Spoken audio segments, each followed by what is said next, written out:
Oh.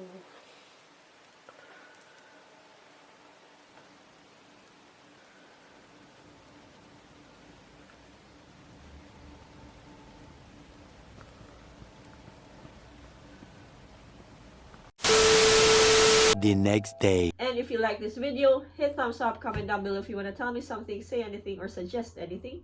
And please don't forget to subscribe and hit that bell beside it so that you will be notified for the next video. Salamat sa pagkita! See ya!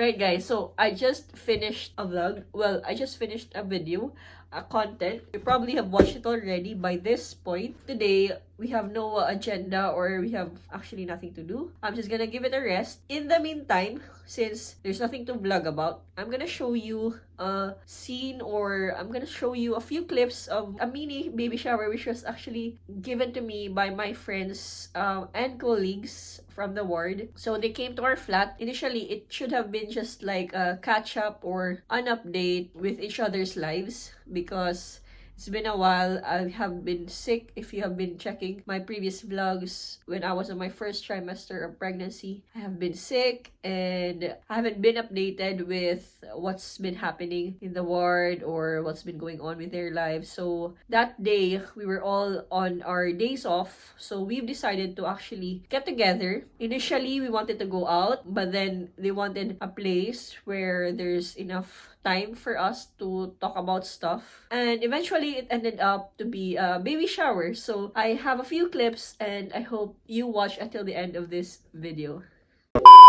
Mopay na gamayang buntag and good morning everyone. So although I look haggard, as you can see, I have a simple decoration here behind me because some of my friends are coming today. So it's not meant to be a baby shower, but long story short, my colleagues at work, those who came to the UK this past few years along with me, we hardly get to have the same day off in a month, or even in a couple of months or 3 months. So today, we're all on our days off. So we've decided to actually do something. So I have a simple decoration here, which just simply says baby girl, because as you all know, I'm having a baby girl, and then we're gonna have the same thing as with my gender reveal, which is a Korean barbecue. But my friend Carol is gonna bring a few more additional meals, so hopefully they get to enjoy what I prepared for them, even if it's just simple.